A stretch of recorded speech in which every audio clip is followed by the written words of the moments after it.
para quienes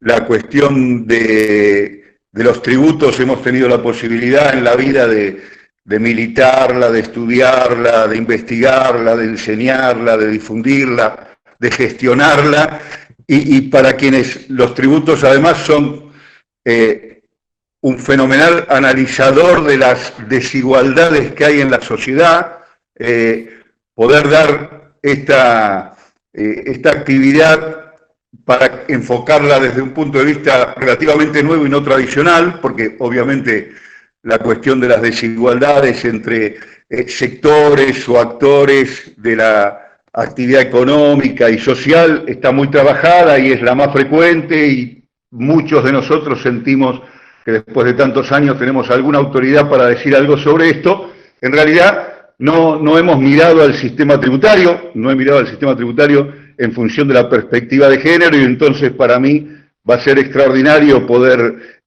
aprender escuchándolas a ustedes sobre otra forma de usar el sistema tributario como analizador de la igualdad, de la desigualdad en la sociedad que vivimos. Así que desde el punto de vista institucional, agradecido, desde el punto de vista personal, un poco más.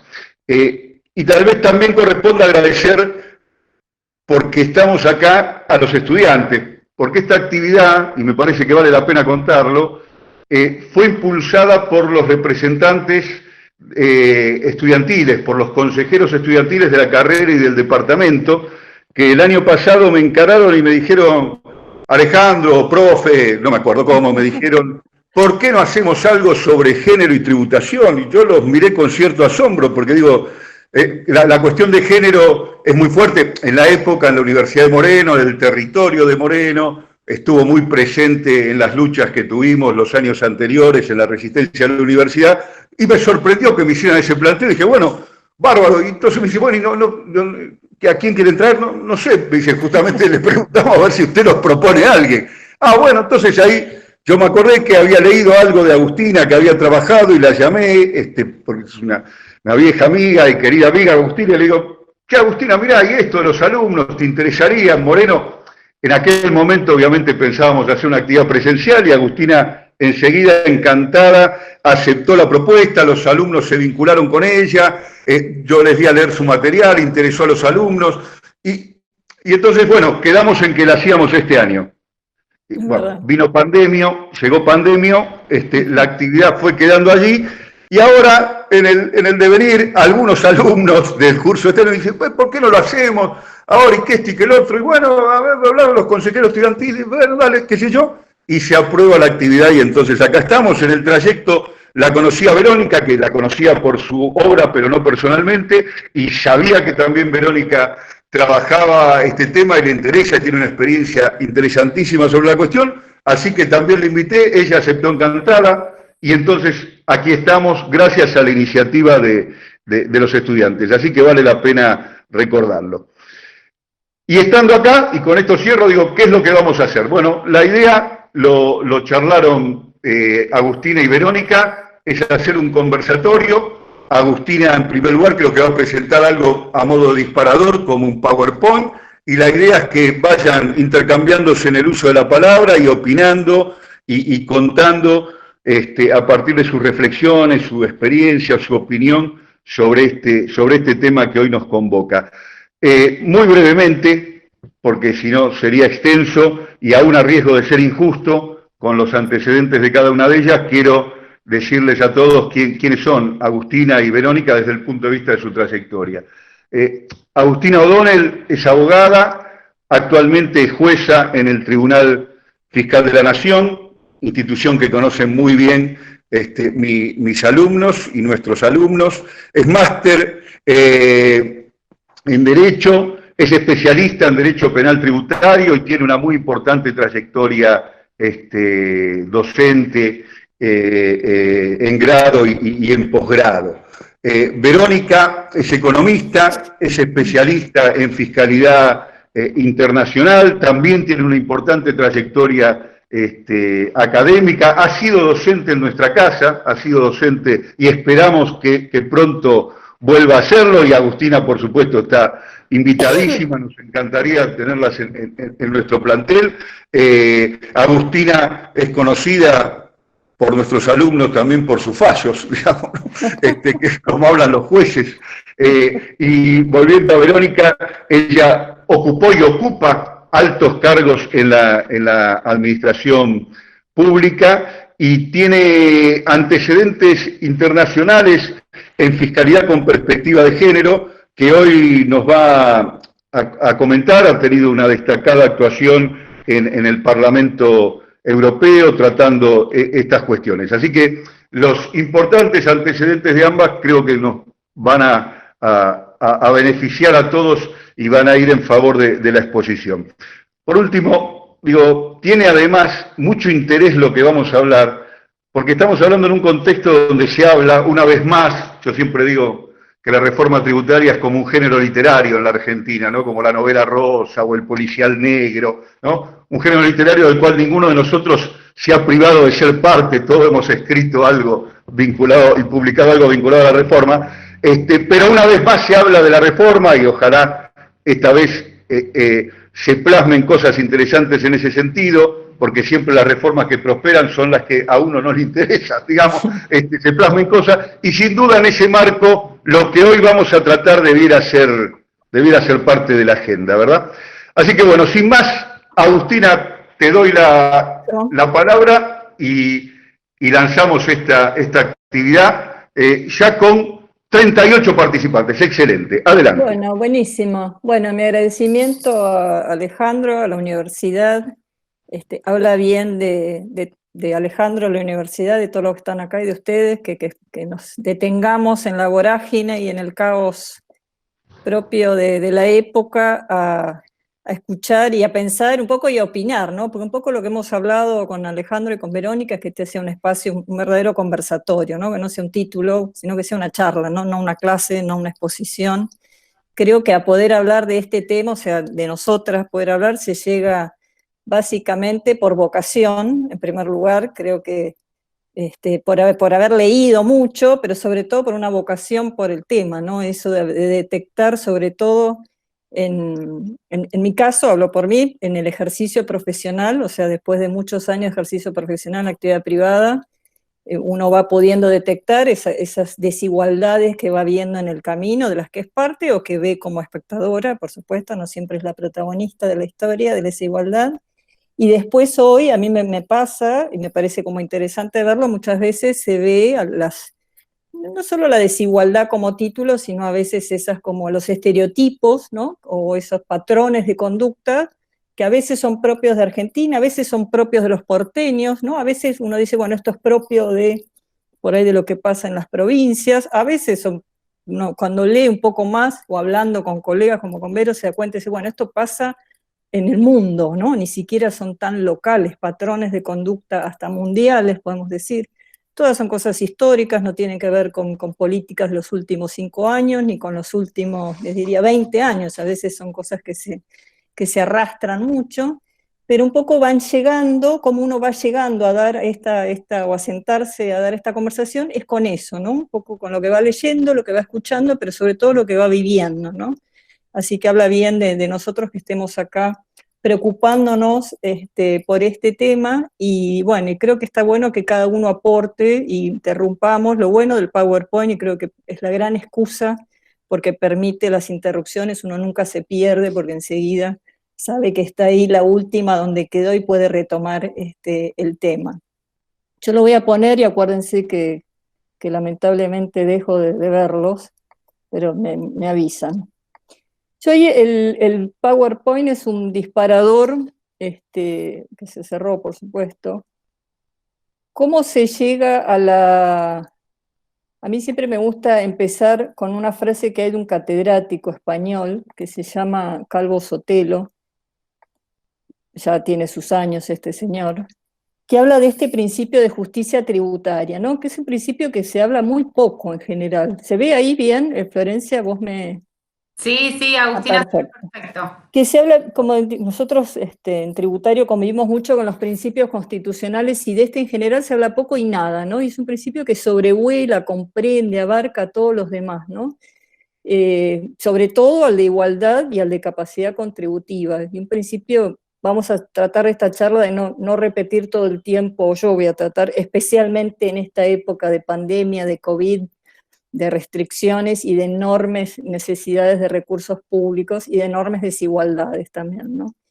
Pero este principio de justicia tributaria, muy asociado a la igualdad y a la capacidad contributiva o capacidad económica también, a mí me gusta porque tiene mucho que ver con lo que dijo Alejandro recién, que es esto, bueno, ¿por qué yo me he pasado, seguramente a Verónica lo habrá pasado o le debe estar pasando, ahora me pasa un poco menos, ¿no? Pero les diría que hasta hace poco me pasaba mucho que cuando yo empezaba a hablar de esto de la política tributaria, impuestos, tributación y género, muchos decían, pero ¿qué tiene que ver, no? O sea, realmente, bueno, a mí también por ahí me costó un tiempo hacer el link de los dos conceptos, y después me costaba o tardaba un rato en que los demás también lo hicieran, y después empezás a encontrar que realmente son dos cosas totalmente vinculadas, ¿no? Si uno ve al impuesto, como decía Alejandro, o a la política tributaria, como una de esas herramientas, ¿no? Como dice este catedrático español ya entrado en años, como una herramienta realmente eficaz, necesaria para poner en práctica, realmente para poner en marcha, para que la igualdad y la capacidad contributiva no sean conceptos literarios puramente, o que quedan bien en cualquier escrito, en cualquier sentencia y en cualquier pieza, sino que sea realmente para poner en práctica, ¿no? Esas políticas orientadas a la igualdad, ¿no? Y la política tributaria realmente es una de esas herramientas que pueden lograrlo, por lo menos pueden intentarlo. Y el otro concepto que a mí me gusta mucho para introducir al tema de género, y en particular reformas tributarias posibles con perspectiva de género, es el de calidad democrática, ¿no? Uno dice, bueno, ¿por qué habría que? También lo otro que me encuentro mucho en charlas, no necesariamente con enemigos o con enemigas, sino con gente afín, es, pero Agustín, esto no es tan importante, ¿no? Como que hay todo un otro listado de un montón de otros temas importantes, y en épocas de pandemia el listado es muchísimo más largo que en épocas normales. Dice, bueno, pero esto no es realmente lo importante, Agustina, ¿no? Como que es un tema muy secundario, ¿no? El tema de la igualdad o de las reformas tributarias con perspectiva de género.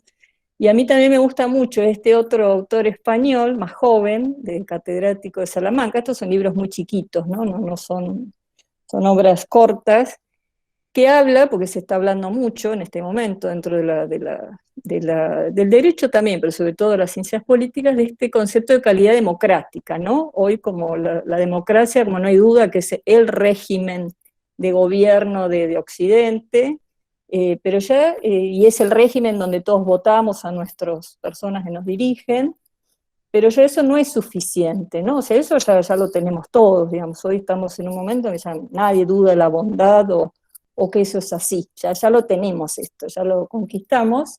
Hoy ya se habla de calidad democrática, ¿no? Bueno, y una de las notas, características, o qué tiene que tener una democracia de calidad, es la democracia que puede receptar las demandas sociales.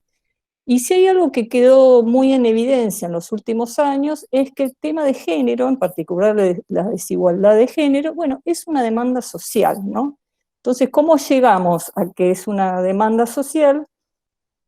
Yo creo que tiene diferentes explicaciones, pero una es la enorme desigualdad. O sea, creo que llegamos a que es una demanda social, y no hablo solo en Argentina, pero bueno, vamos a limitarnos a nuestro país, es que si hay una desigualdad muy marcada, es la desigualdad de género, ¿no? Y creo que de la pandemia, entre otras cosas que sirvió, lamentablemente, fue para poner muy en primera plana la enorme desigualdad, no solamente entre ricos y pobres, o sea, poner en informes, ¿no? Creo que en estos meses han sido informes bueno, desde la ONU, la CEPAL, ustedes seguramente recordarán otros, pero de que yo haya leído en estos días, lamentablemente, ¿no? Creo que hasta del Banco Mundial, de Cristalina, hemos visto, ¿no? Del FMI, del Banco Mundial, de la OCDE, creo inclusive que hubo un informe en relación a que América Latina es la región más desigual del planeta. Entonces, y en esos informes especialmente se destaca que la desigualdad no solamente es entre ricos y pobres, sino entre hombres y mujeres. Y no he visto informes que digan que eso no es así, digamos, he visto una cierta como unanimidad o voces unánimes, que son todas las que saben del mundo opinando en relación a esta región, que es Latinoamérica, el Caribe, ¿no? En relación a que las mujeres somos las que en peor condiciones estamos de todo punto de vista socioeconómico, y las que peor vamos a estar después de que pase esta hecatombe acá en 5 minutos, ¿no? Ya las noticias de los medios las conocemos todos, así que no hace falta, no es este el lugar para destacarlas, pero es como que no he escuchado yo ni siquiera de esas otras voces ultra, o que piensan diferente, ultra lo que sea, que hayan dicho no, no es tan así, momento, ojo que esa información puede estar equivocada. Todos estamos de acuerdo, esta es la región más desigual del planeta, y en esa igualdad no solamente es entre ricos y pobres, es entre hombres y mujeres. Esto tiene una explicación. Entonces, eso creo que hace que hoy el tema de género sea un tema que está en agenda y que amerite una reforma, por lo menos buscar instrumentos, no ser el único, una reforma tributaria, pero a lo mejor es el que hay que usar en próximas reformas, ¿no? En próximas medidas. Y el otro creo que es el que está también favoreciendo esto, es el del dato duro. El dato duro es el dato duro acá y en cualquier lugar del mundo. El dato duro es, bueno, por ejemplo son los datos que publicó ahora la Dirección de Economía, ¿no? De Género de Economía, 2 informes que subió la semana pasada. Este es uno de los datos, digamos, de las pantallas o de los gráficos, pero tiene un montón trabajó mucho para estos informes, tengo entendido, por lo que se lee con el INDEC, o sea que también los datos duros se construyen, ¿no? Las diferentes agencias estatales van armando los datos en función de lo que necesitan extraer, pero digamos, los datos duros del propio Estado, hablo del Estado Nacional, pero también hay datos duros de la Ciudad de Buenos Aires, y en el conurbano bonaerense también hay construcciones similares a estas. El dato duro indica un montón de factores que tampoco parecen ser controvertidos por otras agencias o por otras organizaciones, que indican también que la situación en particular laboral de la mujer es mucho peor que la del hombre, históricamente, no de los últimos 5 minutos, sino hablamos de tradiciones ya históricas, en gran parte por esto, ¿no? Por la distribución del trabajo doméstico no remunerado. También es datos extraídos de diferentes encuestas que se hacen en el INDEC.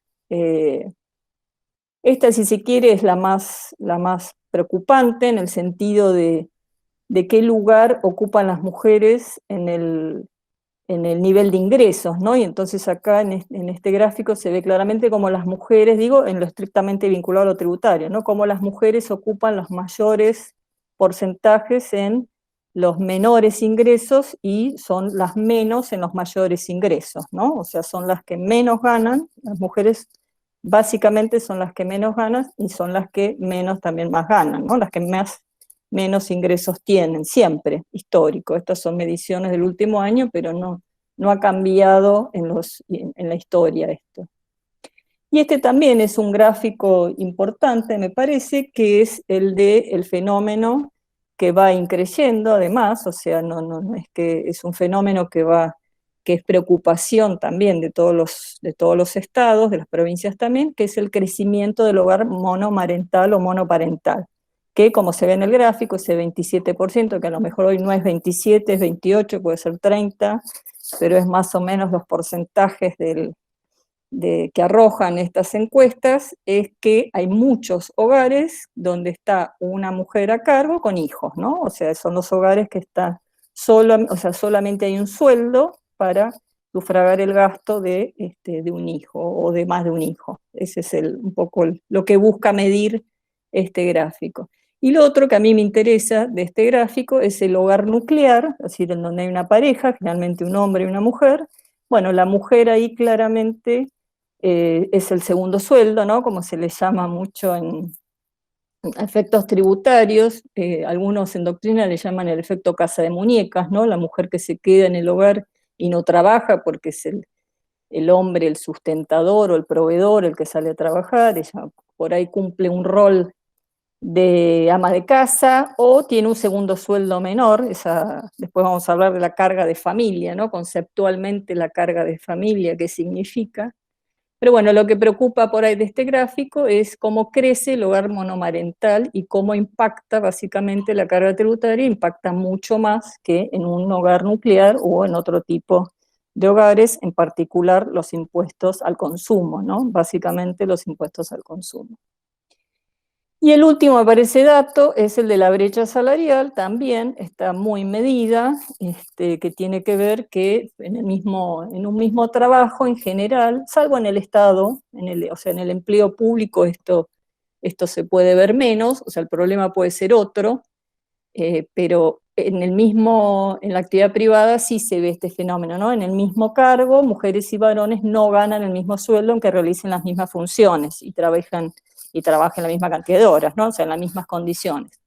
En el Estado por ahí, en el empleo público, la situación no es esta exactamente, sino más bien el acceso a los cargos jerárquicos o a los puestos más jerárquicos, que es otro problema, pero acá lo que se mide es la brecha salarial en sentido de que la mujer siempre o suele tener menos ingresos, ¿no?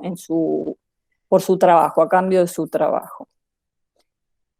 Bueno, dicho esto, esta es una lista, seguramente ustedes pueden aportar varios más, algunos pueden no estar de acuerdo, es una lista hecha casi a mano alzada, pero en una computadora, pero es un poco, me parece a mí, el contexto de la desigualdad en términos muy genéricos, ¿no? O lo que uno va leyendo en los diferentes informes, esto no suele ser algo, esto no es propio de nuestro país tampoco, esto es general, ¿no? Las mujeres trabajan menos y por ende ocupan más, ¿no? Los índices de desocupación, y todo esto pónganle un más al lado, como se va a agravar en próximos meses, a pesar de un montón de medidas paliativas que todos los países están adoptando, no solamente el nuestro.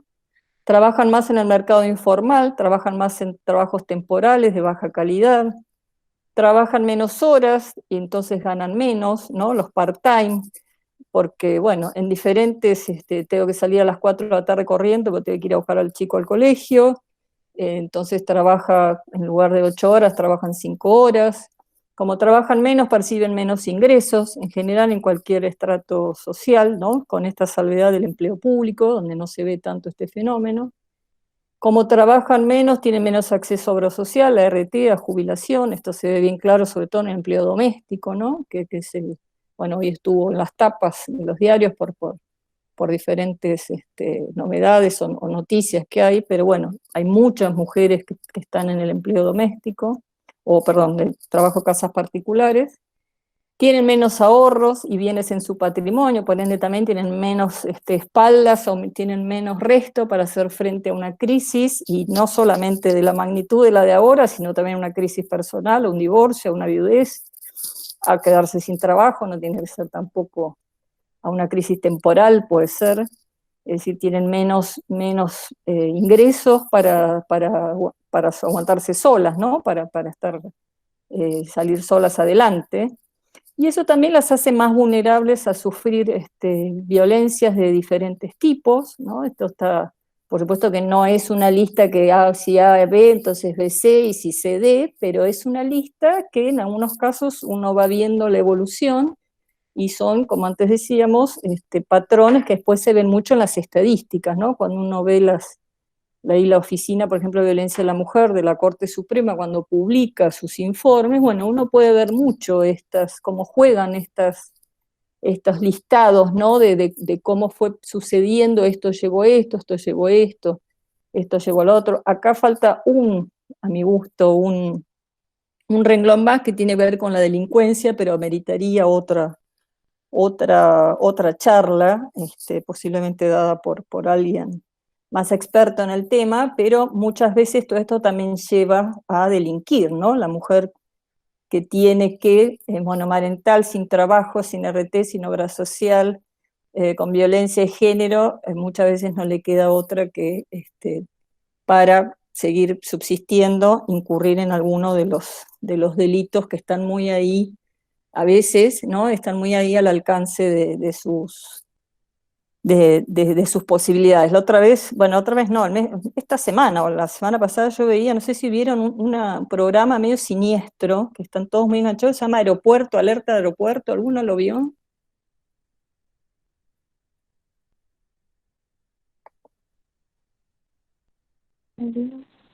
Sí, claro, Alerta Aeropuerto. ¿Lo vieron? Sí, sí. Bueno, yo lo vi uno, lo vi dos, al tercero ya casi me empezó como a bajar la presión, porque Sí, claro, es se muy ve mucho la preocupante. situación de las mulas, y Sí. las mulas son mujeres. Interesante, porque lo digo a mi hija, 18 años, callada, porque yo tampoco quiero a ella llevarles una realidad que la veo yo, pero también la veo por la cantidad de años que tengo. Y bueno, claro, eran todas mulas latinoamericanas, bueno, es de una tristeza infinita ese programa.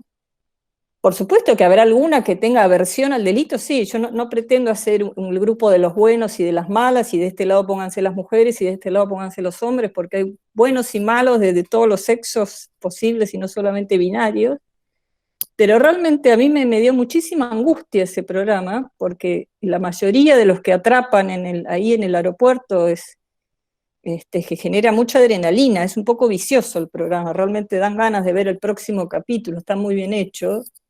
Pero realmente son gente mayor, que evidentemente el narco, supongo yo, que especula que hay una prisión domiciliaria, o no sé, que muchas veces existen esas cosas, ¿eh? A la hora de delinquir se especula a veces con eso. Igual si va preso le dan domiciliaria. Pero la mayoría son mujeres jóvenes de nuestra región, muy triste. Y bueno, y obviamente cuando cuentan, más allá de que pintan un panorama para salvarse, lo que dicen es que lo hacen por necesidad. Y yo no dudo que la mitad, por lo menos, lo hace por necesidad, y supongamos que la otra mitad lo hace por deporte, por gusto, cosa que no creo. Pero bueno, alguna puede ser que sí lo haga porque existe el delito por gusto también. Pero bueno, en mujeres también, a mí, yo lo veo, la otra vez alguien creo que a Verónica le contaba, sin contar, cuento historias generales, pero yo lo veo mucho en los expedientes del tribunal, en los casos de facturación apócrifa, que a mí me llama la atención, porque una cosa, lo que tiene lindo por ahí el tribunal es que uno ve muchos casos, ¿no? Distinto cuando está en la profesión, ve casos, pero es distinto, pero el tribunal puede a veces detectar esos patrones comunes. Y algo que se ve en el tribunal a veces con las causas de facturación apócrifa, que a mí me parece interesante, que se detectan cuando uno ya leyó 45, ¿no? 45 casos, y que se detecta porque las actuaciones administrativas, la FIP realmente trabaja muy bien los casos, siempre los trabajó muy bien, esta es opinión personal, los casos de facturación apócrifa, y siempre a mí me llama la atención que muchas veces las presidentes o las socias gerentes de esas sociedades fantasmas, ¿no? Que se crean exclusivamente, o que el fisco dice que se crearon exclusivamente como usinas de facturación, o sea, no producen ningún bien, no venden ninguna mercadería, sino que lo que hacen es factureros, facturan para que después otras empresas tomen esos gastos o esos créditos fiscales en el IVA. Muchas veces son presidentas mujeres, o son gente mayor también, son ancianos. Y cuando las van, por supuesto, la FIP a buscar, ¿no? Para preguntarles, para fiscalizar, ¿no? A esas presidentas o esas socias gerentas, bueno, cuando las localizan, a la mayoría, no, por supuesto, son no localizables, porque es parte de todo el problema de la sociedad fantasma usina de APOC. Bueno, viven en hogares muy humildes, a veces dicen asentamientos, no sé si técnicamente es un asentamiento o no, pero digamos, son personas que probablemente hayan aceptado algún dinero a cambio de firmar alguna acta de directorio aceptando ser presidente. Eso también es una realidad, o sea, no es la mula, por supuesto son delitos de entidades diferentes, pero no deja de haber un uso de la mujer vulnerable que por supuesto no le queda otra opción, me parece a mí, ¿no? O es posible que no le quede otra opción de subsistencia que recurrir a alguna de esas formas de obtención de recursos que no tienen nada que ver con una actividad productiva pero bueno, esto ameritaría otro capítulo, ¿no? No sé, Verónica o Alejandro, sí, pero un poco lo que quiero decir acá con este contexto, datos duros hay para muchísimos más ahí entre nosotros, creo que todos podríamos sacar, pero pareciera que hay cierto, la CEPAL tiene muy buenos informes, ¿no? En general sobre esto, y en estos meses ha publicado varios por su enorme preocupación, de que hay muchas más probabilidades de la mujer, ¿no? Y formar parte de un hogar de bajos ingresos. Bueno, a este fenómeno los y las economistas le llaman, ¿no? El fenómeno de la feminización de la pobreza, bueno, y también de la infantilización de la pobreza, ¿no? De la pobreza infantil, que también viene con o trae aparejado, ¿no? Con una mujer pobre también hay un chico pobre generalmente. Pero esto, además de ser una preocupación, es la preocupación, ¿no? Me parece a mí, y eso es lo que hoy está muy instalado en la agenda, y me parece que es el campo fértil, inclusive para proponer estas políticas tributarias que en cierta medida puedan coadyuvar no sé si a solucionarlas, pero un poco aliviar o propender a hacer algo por esto. Me parece que tiene mucho que ver el rol que cada uno ocupe, ¿no? Y en esto creo que se ve como, bueno, sí, obviamente es el poder legislativo, ¿no? O sea, ¿quiénes son los que deberían preocuparse de esto? Porque acá seguramente todos, nada de esto sea novedoso, y supongo que nadie es indiferente a todo esto, o es difícil ser indiferente. Bueno, ¿a quién le toca, no? Preocuparse de todo esto. Bueno, un poder legislativo, sí, que hace las leyes, por supuesto un poder ejecutivo, que aplica esas leyes y toma decisiones. Yo creo también en un poder judicial, creo realmente, bueno, el Tribunal Fiscal creo que tiene ahí también, aun cuando sea un tribunal de cuestiones técnicas tributarias, no está grabado, está exento, la alícuota del 10 o la del 21, toma el gasto o no lo toma. Me resisto a pensar que su rol es únicamente ese. Creo que ese rol ya lo tiene, 60 años ha hecho eso, ¿no? Ha dicho esto está grabado, esto está exento, esto para acá, esto para allá, y está muy bien que lo haga y lo siga haciendo. Pero a mí me gusta mucho más pensar en un tribunal que además pueda detectar algunos patrones y los pueda poner en sus sentencias, ¿no? Es lo que se llama fallar con perspectiva de género, o por lo menos detectar algunas cosas que a veces los expedientes hablan, y a veces a mí muchas veces me parece que las actuaciones administrativas más que hablan, chillan, gritan. Esto yo les decía de las presidentas mujeres de usinas de facturas APOC, y yo lo veo cada vez más, por ejemplo, ¿no?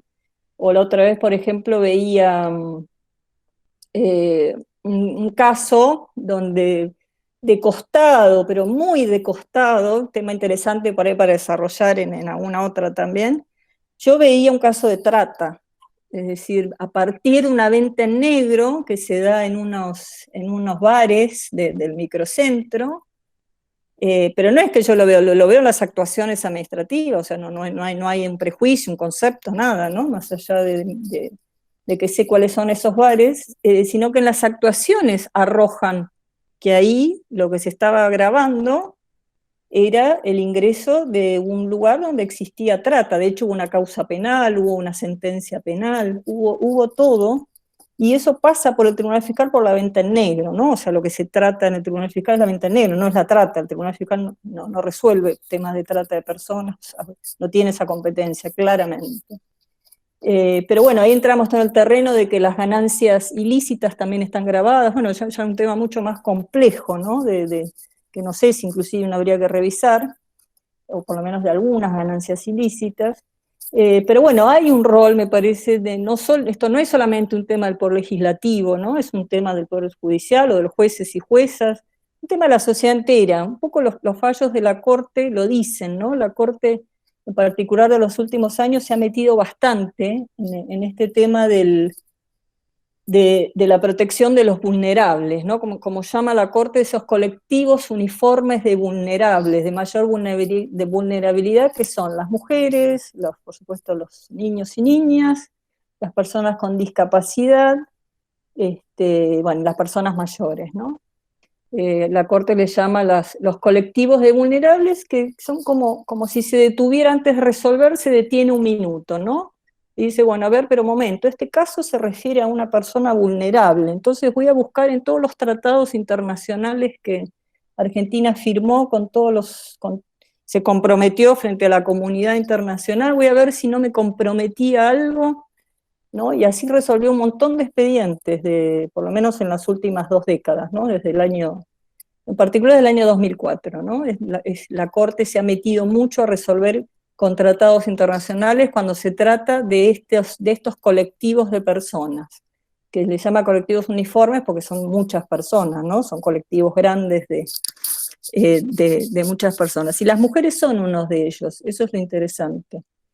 Y cuando cuando la Corte dice, bueno, ¿y quiénes tienen que analizar estas cuestiones? Dice, bueno, el Poder Legislativo, pero también, lo dice en un fallo muy lindo que se llama González Victorica, dice también los jueces y la sociedad toda, ¿no? Como que es un tema de todos. En definitiva, ¿quién no quiere que todos esos colectivos de personas estén bien, vivan bien, reciban todos los bienes, digamos, esenciales que tengan que tener, salud, educación, que la Constitución les reconoce, ¿no? Creo que no hay nadie que pueda decir, no, a mí no me interesa mucho, así que conmigo no cuenten esta vez, ¿no? Como una preocupación realmente de toda la sociedad, eso lo pone en evidencia la Corte muchas veces, es decir, en muchos fallos, y suele terciar mucho su opinión, eso es interesante. Una causa que fue muy controversial, que ustedes la deben conocer, supongo, Alejandro, capaz la han dado en tus clases, que es García, que es del año pasado, García, de una jubilada en el impuesto a las ganancias, que planteó que ganancias no era ganancias, no era renta, planteó que no le tenían que retener porque era inconstitucional, porque no había renta ahí, ¿no? Y muy interesante ahí cómo la Corte resuelve en una causa que es de una persona, ¿no? De estos colectivos. Es decir, la capacidad contributiva medida objetivamente estaba dada, porque por la jubilación la señora superaba los montos que les correspondía sufrir la retención, pero la Corte, interesante, no se detiene ahí, no se queda en la medición objetiva la capacidad contributiva, sino que dice, pero un momento, esta señora forma parte del colectivo de personas ancianas, están los tratados que yo suscribí con la comunidad internacional, que dice que a los ancianos hay que cuidarlos especialmente, estoy siendo muy coloquial, y entonces a la capacidad contributiva le da otro giro, ¿no? Dice, bueno, la capacidad contributiva no es tanto esa medición objetiva, casi matemática de un Excel, sino que la capacidad contributiva hace como una reinterpretación, ¿no? De la capacidad contributiva, como si los principios constitucionales no fueran esos principios pétreos que están escritos en los tratados, en los honorables tratados de constitucionalistas, pero que tienen, no sé, 60 años, ¿cuánto tienen? Esos tratados tienen muy poco que ver con el principio de capacidad contributiva de hoy, ¿no? Del año en el que vivimos, ¿no? O por lo menos han sufrido algunas variaciones, sobre todo en su interpretación. Los principios constitucionales no vistos como algo pétreo o inamovible, sino como algo que se va adaptando al momento en que tienen que ser aplicados, ¿no? Eso me parece también interesante a la hora de analizar lo que se llaman las acciones o las medidas de acción positiva o de discriminación positiva, que son en definitiva esas medidas que permiten discriminar para igualdad. O sea, ¿yo por qué voy a implementar un beneficio que solamente se aplica a la mujer, un beneficio tributario? Y bueno, lo puedo hacer porque la Constitución me dijo que se puede hacer, que cuando son niños, mujeres, ancianos o personas con discapacidad, puedo discriminar para igualarlas.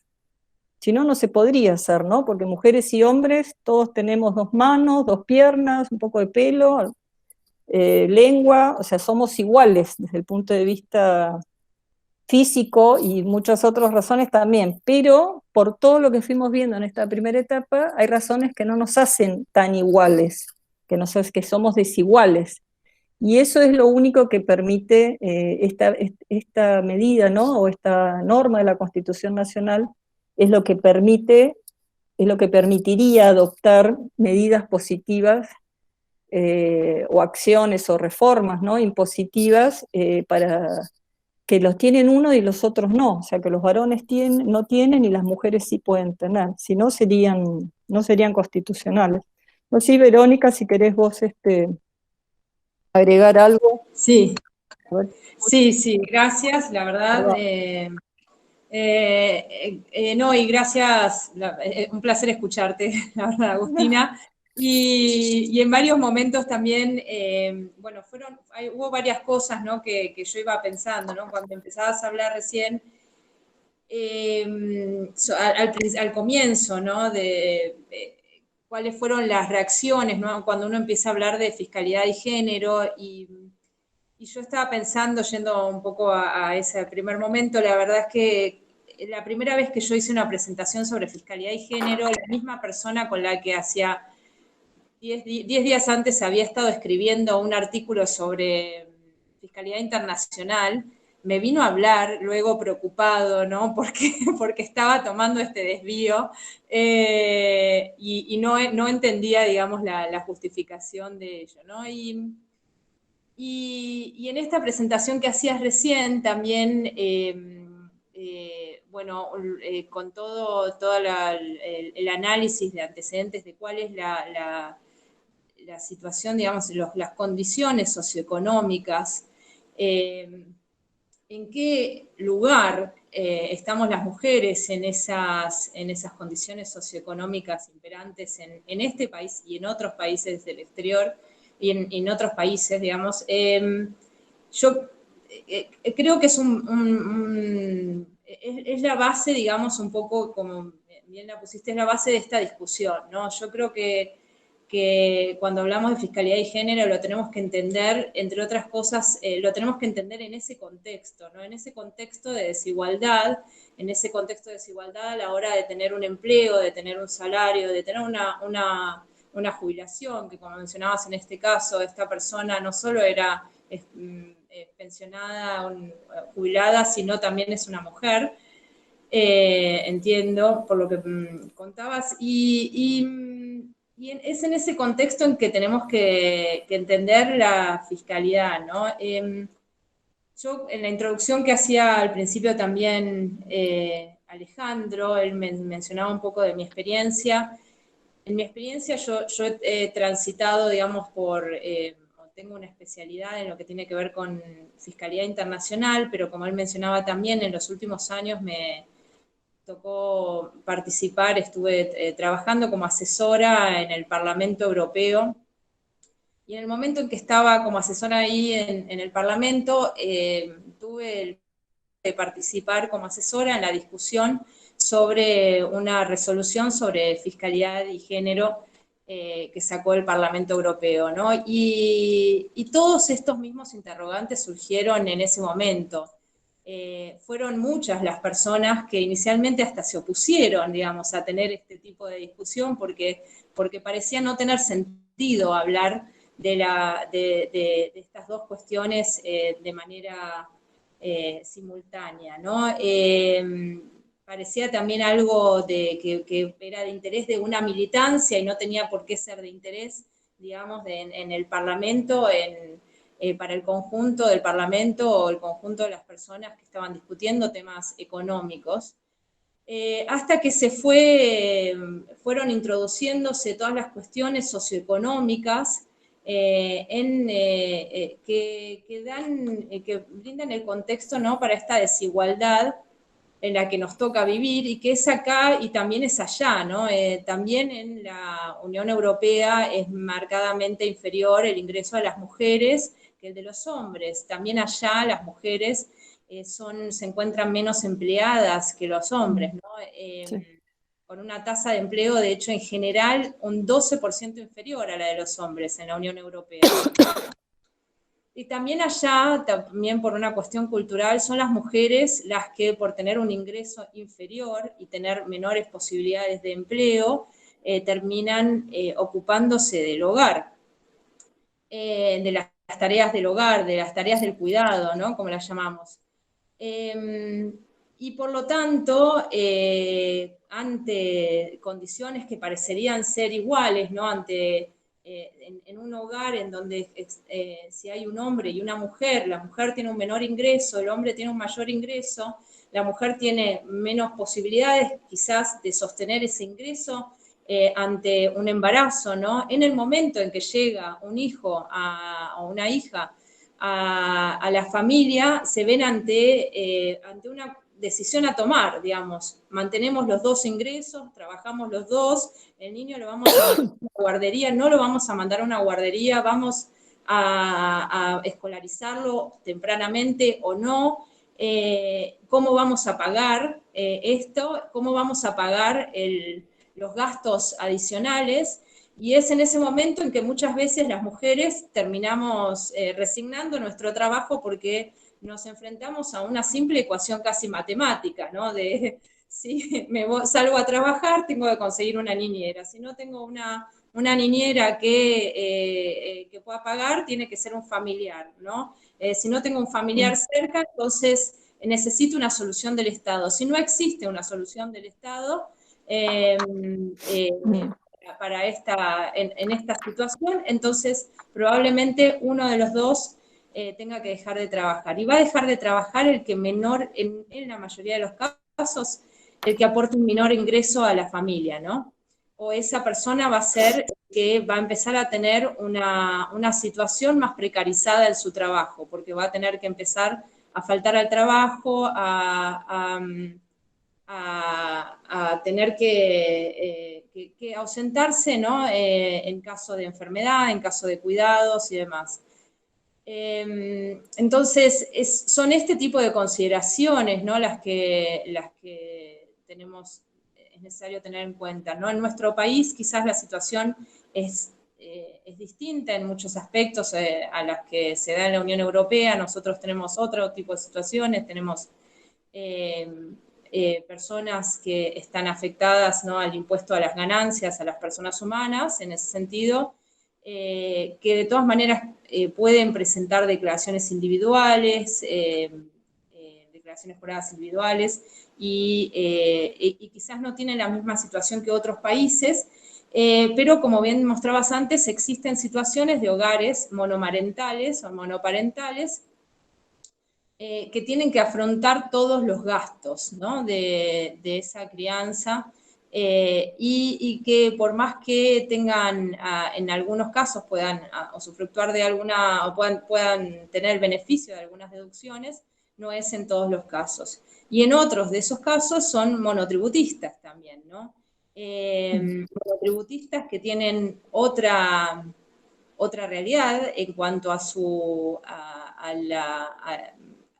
la seguridad de su empleo, ¿no?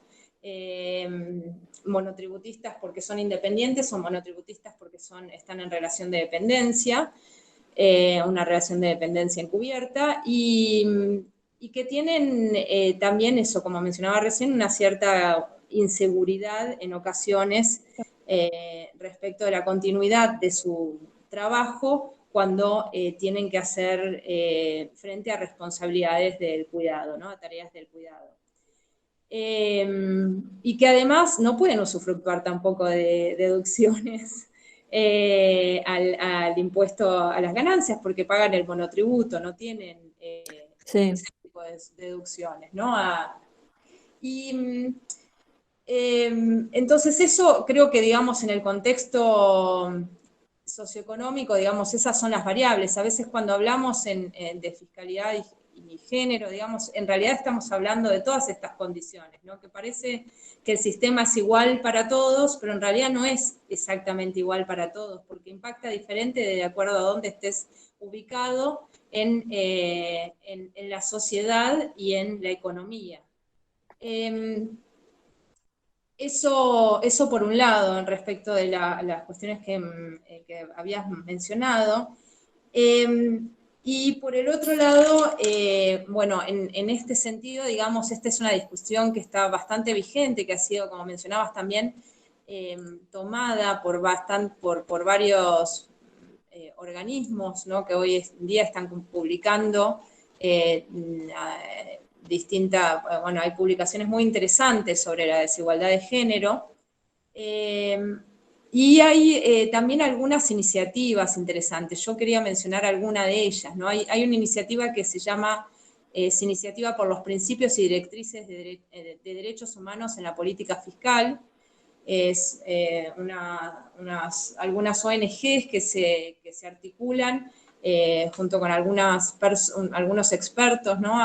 Y que han trazado algunas directivas en relación con los derechos humanos e incluyen en esas directivas la igualdad sustantiva de género, ¿no? Mediante la política fiscal. Y allí incorporan también la perspectiva de género o observan que entre las directrices que promueven, ¿no? Que es necesario también incorporar un enfoque de género en la política tributaria. Más allá de otras cuestiones también con presupuestos relativas a los presupuestos con enfoque de género, y a priorizar también inversiones en pro de la igualdad de género, ¿no? Porque también esa es otra cuestión, ¿no? Que, digamos, como un país en vías de desarrollo, en un contexto, ¿no? Como el actual, bueno, de esta pandemia, pero más allá de esta pandemia, una cuestión que siempre atraviesa a los países en desarrollo es cómo atraer inversiones, cómo incentivar la inversión, pensando la inversión, al menos como la pienso yo, ¿no? Que también me interesa desde esa perspectiva, en un sentido de creación de empleo, de generación de empleo, ¿no? Y que cuando incentivamos intentamos, ¿no? Desde la economía se discuten continuamente, ¿no? Cómo incentivar la inversión, y hay líneas, digamos, que yo puedo seguir o puedo no seguir en cuanto a que me gusten más o que me gusten menos, pero muchas veces se encuentra ausente de todas ellas qué tipo de empleo estamos también intentando promocionar, ¿no? Empleos de calidad. Sí, de calidad, exactamente. ¿Qué información tenemos sobre el empleo que estamos intentando priorizar, ¿no? Y además, ¿qué sectores económicos, ¿no? Porque muchos de los sectores duros, sectores económicos que en general intentamos incentivar, y me parece genial que los intentemos incentivar en ese sentido, son sectores energéticos o la construcción Claro. de tecnologías duras y demás, y que son sectores de inversiones de empresas que producen maquinaria de capital y demás, pero son sectores que emplean hombres en general. Sí, claro. ¿No? Sí. Es verdad. Que es una cuestión que muchas veces queda fuera, y que queda fuera no solo del incentivo como tal, sino de lo que conocemos respecto del incentivo. El año pasado a mí me tocó participar en una discusión que tuvo lugar en Guatemala sobre incentivos tributarios en América Latina, y la verdad es que había muchos estudios, ¿no? De distintos países sobre el gasto tributario y sobre los incentivos, ¿no? Que tenían sobre las definiciones de gasto tributario, sobre cómo medir los beneficios, digamos, hacer un análisis costo-beneficio de los mismos, pero muy pocos países, o casi ninguno, tenían un análisis hecho de a quién estaban otorgándole los incentivos tributarios, en el sentido de si eran hombres o mujeres, ¿no? Sí. Y ahí Sí, sí. solo México, algunos países más también hicieron algunas presentaciones, pero realmente quizás el más destacado de todos fue México, que realizó una evaluación del gasto fiscal y de identificación de los beneficios sociales y económicos por sexo, y lo está realizando desde 2011. No tengo entendido que no lo hacen en relación con los incentivos tributarios otorgados a la industria, sino más bien está vinculado al impuesto a las ganancias a las personas humanas, ¿no? Claro. pero de todas maneras es interesante también, porque ellos observan, por ejemplo, que en relación con, dice, todos los deciles de ingresos se ven beneficiados por las tasas de IVA al 0% para alimentos y medicina y otras deducciones de intereses hipotecarios y gastos médicos, pero sin embargo hay algunos deciles de ingresos y por sexo, digamos, quienes se ven beneficiados son, o en quienes impacta, es diferente, o en quienes impacta más, ¿no? Entonces, las mujeres son más beneficiadas por las deducciones de gastos médicos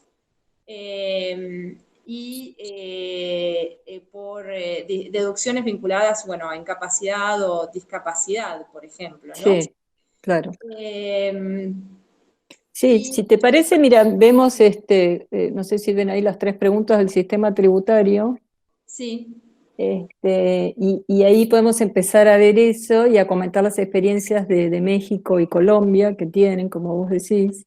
Sí, dale.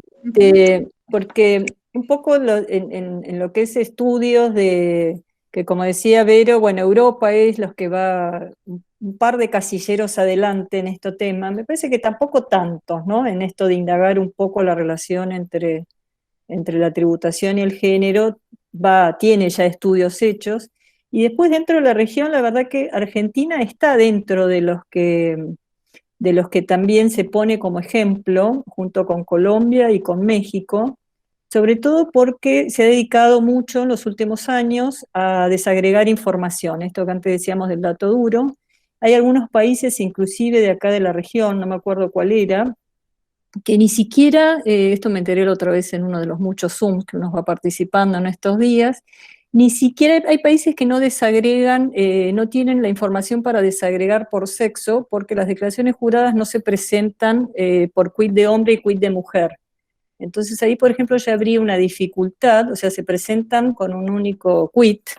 Creo que son pocos los países, o son menos los países que como el nuestro, las mujeres declaramos con un quit y los hombres con otro, cosa que es una maravilla eso, tenerlo para poder, por ejemplo, como decía Vero recién, a partir de eso, bueno, poder depurar, es una actividad, es un estudio que podría hacer solamente la administración tributaria, ¿no?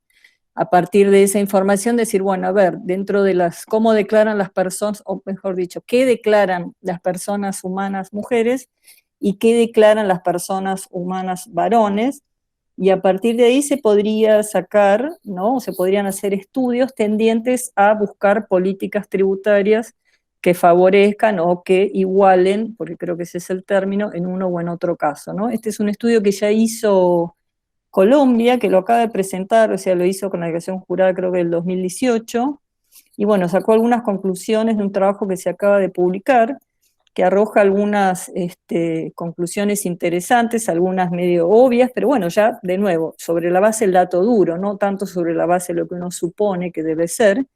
Una de ellas es que los hombres tienen más patrimonio y más ingresos, obviamente, lo cual responde según este estudio, ¿no? a que ganan más y tienen otro tipo de consumo, aparentemente lo asocian a eso, y tienen más renta de, como le llaman ahí, de negocios empresarios, ¿no? Su renta no es tanto de la relación de dependencia, sino que tienen como más margen como si fuera más margen de utilidad o más diferencia en relación al tipo de renta que generan. Pero bueno, evidentemente esa información, supongo yo que a partir de alguna política pública podría ser usada para a lo mejor dar alguna exención si se quiere, ¿no? Como son el objetivo las exenciones, fomentar o activar algunas otras actividades, ¿no? Eso leía también en algún estudio, que las mujeres, por ejemplo, todo lo que hay capítulos de exenciones dentro de las leyes tributarias que las mujeres usan menos, que probablemente tengan más que ver con exactamente la renta la financiera. No quiere decir que no haya mujeres que les guste la bolsa, ni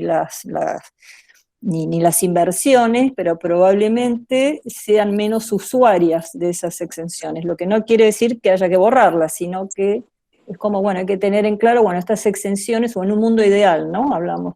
Habría como que saber, bueno, estas exenciones, ¿quiénes las usan? Bueno, con un estudio de depuración de las declaraciones juradas en función del sexo, uno podría, aparentemente, poder decir, bueno, estas exenciones las usan más las mujeres y estas exenciones las usan más los hombres, y a partir de eso sacar conclusiones o diseñar políticas públicas después en la medida de lo posible y de lo factible, ¿no? Ese es un trabajo que está encarando Colombia, aparentemente, antes de la pandemia. Después de la pandemia desconozco qué va a hacer con eso. Pero cuando estos países estudian, ¿no?, el sistema tributario en una perspectiva de género, en general se preguntan estos 3 puntos. Uno es buscar discriminaciones en las leyes tributarias, ¿no?, en los sistemas tributarios, que se llaman los sesgos negativos. O sea, que haya sesgos no necesariamente es malo, o sea, que lo que es malo es el sesgo negativo, que pueden ser implícitos o explícitos.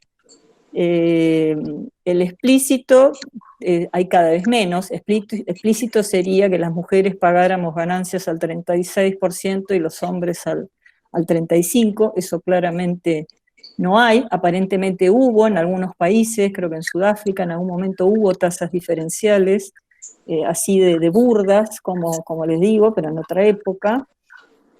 Pero los más comunes son los implícitos, obviamente son los más difíciles de detectar, pero son los que el esfuerzo, digamos, desde lo investigativo es detectar esos sesgos implícitos que tienen que ver con los patrones de conducta, con los roles asignados a cada uno en la sociedad, con la forma en que cada uno ejerce las actividades, que no siempre es lo mismo en una mujer que en un hombre, también por esto de los roles asignados o por las incumbencias, y eso es una de las...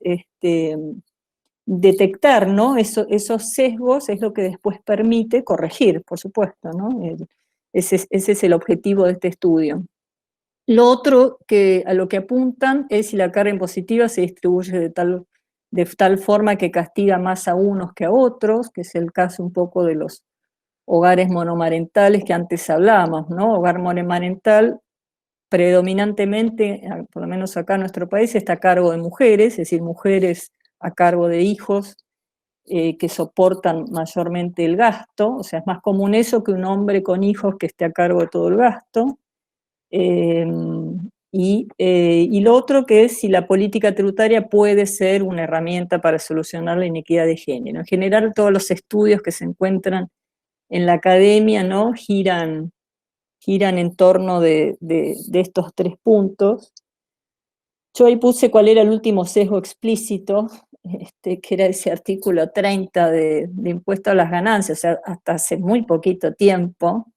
Sé que es un sesgo que tenía su explicación. Uno también con esto aprende, cuando lee, ¿no?, empieza a meterse un poco, bueno, pero ¿por qué era así? Bueno, tenía una explicación de por qué fue así durante mucho tiempo, ¿no? La declaración en ganancias de los bienes gananciales hasta el año 2000, hasta el periodo fiscal 2018 los declaraba todos el hombre, ¿no? Los gananciales los declaraba por principio, o sea, la regla era la declaración del hombre y la excepción era la declaración de la mujer de su parte. Y a mí siempre me llamó la atención cómo el decreto reglamentario, que por eso está ahí marcado, hacía mucho hincapié en la enorme prueba, ¿no? Porque cuando una norma dice que tiene que comprobar fehacientemente, es porque lo tiene que probar con toda su fuerza, y que ¿no? La prueba fehaciente es realmente, cuando uno ve prueba fehaciente, es la de un escribano con un acta, con el sello, con la fecha cierta, es como la prueba indubitable, ¿no? La prueba ideal también, en cualquier proceso, por supuesto, pero es también a veces la prueba difícil, si no es la prueba imposible a veces, ¿no?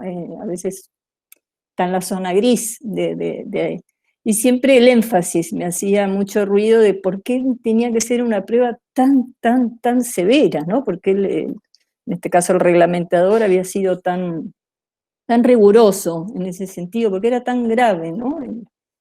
Porque era tan grave la excepción, en una palabra.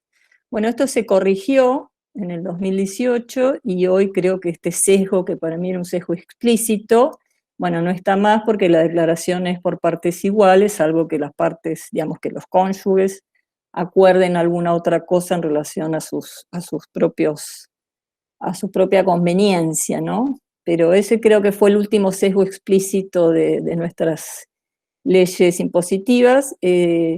Creo que están, en particular con la reforma del Código Civil del 2015, me parece que las leyes impositivas ya en esa oportunidad hicieron una adaptación, inclusive terminológica, todavía le falta, pero en general sus institutos, creo que ustedes por ahí saben, tienen acá sí otras opiniones y mejores que la mía, pero creo que fueron adaptadas a esa renovación que hubo con la gran reforma del Código Civil, donde se incorporaron, ¿no?, las uniones convivenciales, bueno, institutos más modernos que los que traía la ley de impuestos a las ganancias de la década del 30, ¿no?, allá a lo lejos. Bueno, ahora hay dando vueltas, hay una propuesta de reforma tributaria con perspectiva de género. Se me ocurrió, como disparador, está presentada a las autoridades, usarla para comentarla, puede que les sobren, que les falten cosas, no sé no sé hoy dónde está, digamos, no tengo ni idea en qué escritorio está, no sé tampoco qué posibilidades tiene de tener éxito, todos sus puntos o alguno de ellos, pero por eso yo lo resumí como en algunos tips que por ahí sirven como disparadores para tratar otros, ¿no? De si tendría que ser así, si mejor de otra manera, si esto mejor sacarlo. No pretendo con esto exponer esa reforma, sino un poco de lo que se habla. También me parece que para esta reforma se ha buscado un poco lo que en otros lugares se ha ido haciendo y se ha ido buscando, no tratando de ser totalmente original, sino, bueno, el problema de la familia monomarental, que en general es una mujer a cargo de un chico o dos chicos, bueno, es un problema muy de nuestra región también, ¿no? También es un problema europeo, claro está, pero es un problema muy de Latinoamérica, y es el problema de la enorme desigualdad también. Y esa reforma creo que se afinca, o esta que está ahora ahí dando vueltas, creo que se afinca mucho en eso, y busca, en cierta medida, aliviar esa situación, digamos, aliviar la desigualdad de esa particular situación, ¿no? También busca que fiscalmente se le dé un tratamiento exclusivo a algunos consumos que son justamente exclusivos de la mujer. Esto antes decíamos, bueno, discriminar a favor de la mujer, y bueno, pareciera que la Constitución lo permite. Yo sé que es antipático, es como lo del cupo, tiene sus adeptos, tiene sus detractores, hay gente que es capaz de batirse a duelo defendiendo una u otra postura. Muchos dicen, entonces la máquina de afeitar también. Sí, puede ser, si alguien posiblemente, ¿no? Cuando se discute lo de las toallitas higiénicas o de los productos de higiene menstrual, muchas veces uno encuentra, bueno, entonces las máquinas de afeitar, y el otro día leyendo vi que creo que era Bolivia, en algún país, creo que es Bolivia, así cercano de nuestros limítrofes, están exentas de IVA las máquinas de afeitar, con lo cual evidentemente tuvo su andamiaje, no es tan absurdo decir, bueno, entonces las maquinitas de afeitar también, ¿no? Si los siempre libres o las toallitas menstruales deberían estar exentas, entonces eso también, a lo mejor también, se le llama el impuesto rosa, ese sí que es un nombre muy europeo que se le ha puesto. Sí. Colombia hizo punta también en la región con este tema, una sentencia realmente hermosa de la Corte colombiana, la Corte Suprema, donde se planteó la inconstitucionalidad del IVA, que ahí era del 5%, no de nuestro 21%, pero ahí era del 5%, y la Corte de un hermoso debate de amicus curiae, o sea, de muchas entidades y no solo feministas, opinó mucha gente en cuanto a la procedencia o no de esa medida, ¿no? Si había que sacarle el IVA o no a las toallas higiénicas. Claro, porque ahí sí te interrumpo un minuto. Dale. Con eso justamente, en realidad antes de esto que fue en 2019, antes, no sé si fue en 2016 o 2017, en Colombia se había bajado el impuesto al 5%. Sí, es verdad, ya se había bajado. Claro, siempre al 5%. Entonces se deja luego en el 5% y entiendo que luego el fallo, bueno, el fallo que vos... Lleva a cero. Sí, le estabas comentando lo quiero, exactamente, ¿no? Sí, bueno, un poco por mencionar eso, pero sí, perdón. No, y es un fallo muy basado en la igualdad, ¿no? En el tema de considerar o sea, la igualdad en el sentido que una mujer, producto de su ciclo menstrual, no puede llevar una vida normal para ir al colegio, ni para ir a trabajar, ni para una vida social, digamos, si no carga con ese costo que los hombres en principio no tienen algo similar a eso, ¿no? Es un análisis. A mí me parece muy interesante esa sentencia desde lo jurídico, por esto de que opinan muchas entidades, inclusive la universidad, como si acá fuera la UBA, creo que se llama la Universidad Nacional de Colombia, o Universidad Autónoma, o sea, la Universidad Nacional de ellos, opina inclusive el Ministerio de Economía, opina la que es la FIP de ellos, que están en contra de la medida, obviamente por su función recaudatoria y los intereses que tutelan, pero por ejemplo también opina la ministra de Salud, y está a favor de la desgravación, ¿no? Digamos, de la exhibición o desgravación, creo que es del impuesto, digamos, opinan diferentes agencias estatales y no todas están de acuerdo en cuanto a no todas tienen la misma opinión. Eso también me parece interesante. El Estado puede tener opiniones divididas porque a lo mejor cada uno tutela intereses diferentes, ¿no? Frente a la misma opción. Pero ahí termina declarándose inconstitucional. Según alguien la otra vez me contó que, bueno, como pasa con el IVA, ¿no? Que esa medida que en definitiva significó el cero, como si acá fuera menos 21%, no se tradujo a precio, ¿no? Que es el problema del IVA, ¿no? Ese ya es un problema de Alejandro nos podría ilustrar muchísimo, seguramente. A mí siempre me ilustra el presidente de mi tribunal, Rubén Marcheschi. Cuando hablamos mucho de estos temas, a mí me sirve mucho las charlas con él. Y bueno, y por eso por ahí en lo que es la reforma esta que está un poco planteada o ahora está dando vueltas por ahí, lo que se plantea no es tanto una exención, una desgravación, sino una devolución, que es la forma, en realidad tiene un doble propósito, me parece. Uno es que ese beneficio, frente a un impuesto tan regresivo como el IVA, bueno, no llegue del mismo modo a la gente que lo necesita como a la gente no tan necesitada, ¿no? O sea, esto de que el beneficio del IVA también alcanza al que más tiene y al que menos tiene, ¿no? O sea, el IVA es un impuesto que no distingue de capacidad contributiva, lo pagamos todos, tengan o no tengan plata, o sea, tengan o no tengan capacidad contributiva. Y por otro lado es una forma de que el beneficio no dependa del precio. Corregime, Alejandro, si estoy diciendo muchas pavadas. No. Pero siempre mi querido amigo Rubén me explica las bondades de este sistema de devolución para el objetivo que se busca lograr, ¿no? Efectivamente. Que es realmente un beneficio. Sí, ahí me permitís una interrupción. No, sí, me interesa.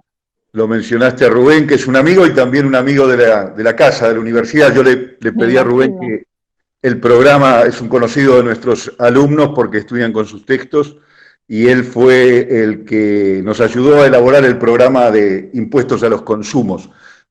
Así que, gran persona, además. Extraordinario tipo. Y coincidimos en eso con Rubén, que ese tipo de beneficios bajado, de reducir el IVA en los productos, termina en la práctica pervirtiéndose, porque no llega el beneficio al destinatario, sino que termina siendo, al no repercutir en una baja de precios por fenómenos de mercado, digamos, de concentración y de posiciones abusivas de los oferentes, termina significando mayores utilidades para aquellos que comercializan, ofrecen, producen los productos, dependiendo de dónde se distribuye su utilidad en la cadena.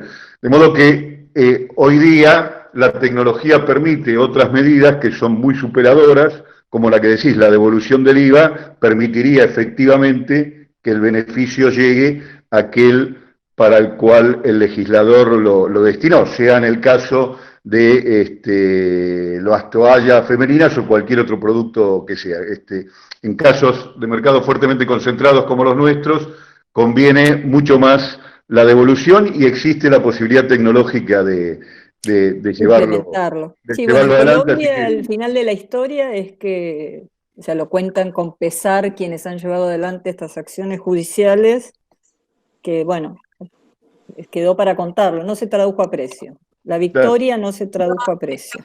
De hecho, exacto, yo agregaría incluso quizás a considerar, ¿no? Que es una pregunta que siempre me hago en relación con los incentivos tributarios, si vale la pena el incentivo o si convendría que fuera un subsidio o que fuera un gasto público realizado de otra manera y con otra estrategia, ¿no? Entonces, coincido también en que la devolución es mucho más efectiva que la exención en ese sentido, pero también que por ahí puede no alcanzar a todas, porque hay que ver cómo se implementa, ¿no? Considerando que una parte de nuestra población no está completamente bancarizada. La inclusión financiera es otro aspecto que también nos afecta como mujeres, ¿no? Entonces ahí quizás hay otras propuestas que, bueno, no está en esta propuesta particular, pero a nivel internacional, en esta mención que hacía antes de esta iniciativa por los principios y directrices en derechos humanos y en la política fiscal, que ellos plantean que, bueno, quizás es también oportuno pensar en gasto público, digamos, en promover el acceso a estos tipos de productos en escuelas, hospitales, cárceles, universidades, en distintos espacios, ¿no? Y continuar con esa promoción. Quizás, digamos, una medida no es excluyente de la otra, sino que... Sí, creo que acá en algunas provincias se está haciendo así, o sea, quiere decir que el Estado lo compra, ¿no? A eso te referís y lo reparte, una palabra, lo distribuye, ¿no? Sí, lo distribuye, sí. Creo que algunas provincias lo hacen. Y después, ahí también un poco atendiendo a la problemática tributaria de las familias monomarentales o parentales, bueno, está un poco en vistas aumentar las deducciones existentes, habla inclusive de duplicarlas, o sea, permitir sería deducir de la base imponible, ¿no?, de impuesto a las ganancias, mayor monto, de modo que digamos que yo lo traduzco un poco coloquial, pero que el ingreso de bolsillo sea mayor, ¿no? Mayor deducción para que el pago de ganancias sea menor también. Permitir mayor deducciones en costos de educación y cuidados de familia, digamos, permitirle a estas mujeres, suponiendo que sean mujeres monomarentales, que puedan deducirle el costo del colegio, el cuidado a lo mejor hay muchas mujeres que no, o muchas familias que no tienen una única persona que cuide, ¿no?, a los hijos, sino puede haber gente que cuide gente mayor, ¿no?, alguna persona mayor de la casa, digamos que el costo del cuidado sea un costo que se permita deducir con mayor facilidad. Esta es la propuesta, estará sujeta a un montón después de ojos que la verán y después de legisladores y de reglamentaciones, pero la idea es flexibilizar y ampliar el costo, la deducción de los cuidados familiares para esa mujer o para esa familia monomarental. También reducir la carga de las contribuciones de seguridad social de trabajadoras de casas particulares que van a trabajar a esas casas monomarentales, esto es para permitirle a esa mujer, ¿no?, salir a trabajar, obviamente. Y después también reducir el costo de seguridad social de esa mujer para que sea empleada, ¿no?, para que consiga más fácilmente trabajo. O sea, esto ya es un beneficio para el empleador de esa mujer monomarental, pero bueno, es darle un aliciente para que contrate a esa persona en lugar de contratar a lo mejor un varón, ¿no? Esto ya atiende más a un beneficio que se le da al dador de trabajo. Y después está previsto una exención en tasas administrativas, certificaciones, que tendrán que ver con certificados, me imagino yo, en los registros y demás trámites que hagan.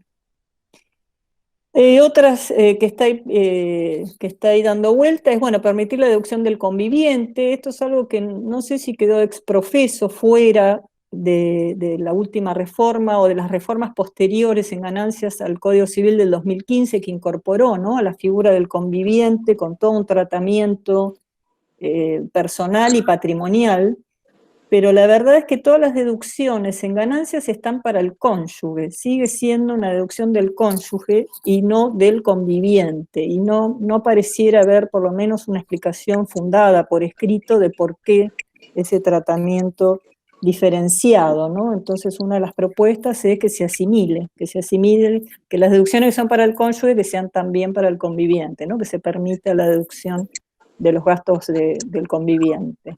Sí. Algo que también a mí me daría particularmente gusto es terminar con el concepto cargas de familia, que a mí en esto de los sesgos implícitos me parece que es un concepto muy feo, el de cargas de familia, que en general suele ser el cónyuge, y el cónyuge suele ser la esposa. Carga de familia para mí es igual esposa, con lo cual creo que genera un estereotipo espantoso. Esto es de las cosas que, es más, me acuerdo un colega en un tuit me puso, eso es una disquisición técnica, Agustina, hay cosas mucho más importantes para revisar, e inolvidable. Y sí, debe haber, seguramente. A mí particularmente me genera escozor lo de cargas de familia, me parece que hay que ponerle como al estilo europeo, copiamos tantas cosas tan poco importantes de Europa, no sé por qué no copiaríamos estas, que le llaman gastos familiares, me parece mucho más lindo, y porque realmente pensar en un cónyuge, sea un hombre o una mujer, pero en general es una mujer, por esto que hablábamos del hogar nuclear, donde la mujer es el segundo sueldo y en general es chiquito, porque son 4 horitas para tus propios gastos y todo eso que conocemos, me parece que no es una carga, y además debe ser la que se ocupa de la casa, ¿no? Pero no es una carga, lo sumo es un gasto. Bien. Puedo entender que un hijo sea una carga, es una hermosa carga, 1 y 2 también, y 3, pero una esposa o un esposo no son cargas, son gastos. Pero bueno, si se cambia esta reforma para mí valió la pena. Sí, eso que mencionabas igualmente de Europa, al menos de mi experiencia allá, también tengo que decir que la cuestión familiar, quizás no en la semántica, en esta cuestión, digamos, en esta definición, pero cuando se discutió la resolución del Parlamento Europeo, la cuestión familiar fue la que hizo muchos grupos políticos, un grupo político, digamos, y algunas personas individuales de distintos grupos políticos la enfrentaban desde el punto de vista de familiar, ¿no? Desde que varias de las cuestiones, por ejemplo, incluso la declaración individual en vez de conjunto, claro, y demás, entonces era como ir en contra de los preceptos familiares y de la familia bien entendida, ¿no? Y eso, bueno, que parece que estamos en el siglo XXI y estamos, ¿no? Y parece como que muchas veces que todos entendiéramos que quizás esa familia ya no es la clásica familia que estudiábamos, que existía antes, ¿no? Bueno, eso también es una discusión que sí. Sí, de hecho ahí recordemos que algunos sistemas tributarios europeos, en particular el alemán, tiene fuertes incentivos a la familia tradicional, ¿no? Sí. Muy fuertes en su sistema tributario. El inglés también. El inglés también. Sí. Y en España es optativo, ¿no? Sí, y en Portugal también. Sí. Ahí justo la Unión Europea en esa discusión, que bueno, al ser una discusión más a nivel del Parlamento Europeo, lo que trataban de discutir era cómo homogeneizar, cómo acercar los distintos, al final siempre deriva en eso, ¿no? Cómo acercar los distintos sistemas tributarios para que sean un poco más homogéneos y tomar de los aspectos positivos de algunos para acercar el resto a ese ideal, ¿no? Entonces, sí, a mí conceptualmente no me parece mal la deducción de un gasto por un cónyuge que no trabaja, o como en nuestro régimen trabaja y el monto que gana, bueno, no es significativo fiscalmente, ¿no? Porque creo que es un monto chico, no me acuerdo de cuál es el monto.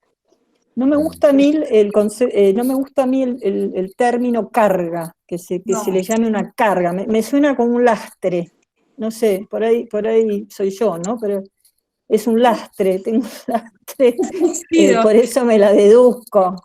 Me parece que no corresponde, que hay que llamarle de otra manera más linda, aunque sea un lastre, hay que disimularlo un poco, y me parece que con poco, a mí en general esa carga es una esposa, esa es la realidad. A mí creo que, no me acuerdo si lo comentaba a Vero, pero me pasó que en estos días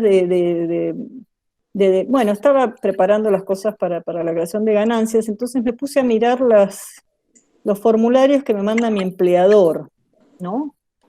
Y claro, deben ser formularios que vienen de la época de 1930, no sé realmente, porque inclusive tienen una estética que se la nota muy antigua, ¿no? En su estética, en su presentación. Y entonces la liquidación de impuestos a las ganancias, que me puse a mirar, que me mandan, es genial, porque dice, pero esto no quiere decir que es vieja, a mí no me significa otra cosa más que no se ha adaptado todavía en los últimos 70 años, por ejemplo.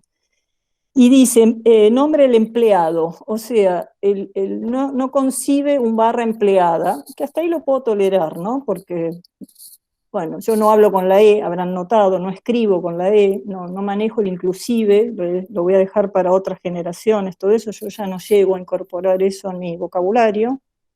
Pero bueno, habla de empleado Agustina O'Donnell, puedo tolerarlo hasta ahí.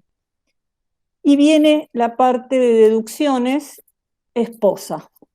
Entonces, mi empleador supone que yo soy un hombre que trabaja, que hasta ahí les dije que lo puedo tolerar, pero además supone que yo tengo una esposa y que me la voy a deducir. Y ahí ya me cuesta un poco más de tolerarlo, pero por lo anacrónico, no por otra razón, ¿no? Por esto que les digo, suponen que yo tengo una esposa y no creo que sea por una visión más moderna de las instituciones familiares, sino porque es un formulario viejo, ¿no? Pero ese es un poco y es el Estado, ¿no? Mi empleador es el Estado Nacional. Por supuesto que ya hice un reclamo a que se adapten a que se le pida al proveedor que adapte estos formularios, debe ser una pavada absoluta hacerlo. Pero lo que voy es que esto es como se va trasladando todo, ¿no? O sea, todo queda por una inercia, y bueno, posiblemente esto de la carga también haya quedado por una inercia, y creo que cambiarlo no cuesta nada, y creo que tiene una connotación muy negativa, a eso voy, ¿no? Es este efecto de la casa de muñecas, me sale más barato que no trabajes, o que trabajes por algo, que ganes menos de tanto, así yo te deduzco. No sé si a alguno le suena eso. Existe eso. Sí.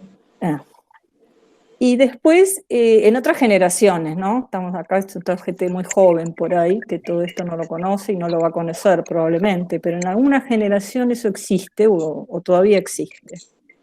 Y después lo otro, para no atorarme en la carga, es esto de ampliar un poco la deducción del costo de tener una persona que mientras la persona monomarental, o cuando hay dos personas también trabajando, salen de la casa a trabajar y queda alguien en la casa cuidando o limpiando, ¿no? Haciendo las tareas de limpieza, que son las trabajadoras de casas particulares, que en un 99,9% son mujeres, ¿no? Que tienen su régimen laboral.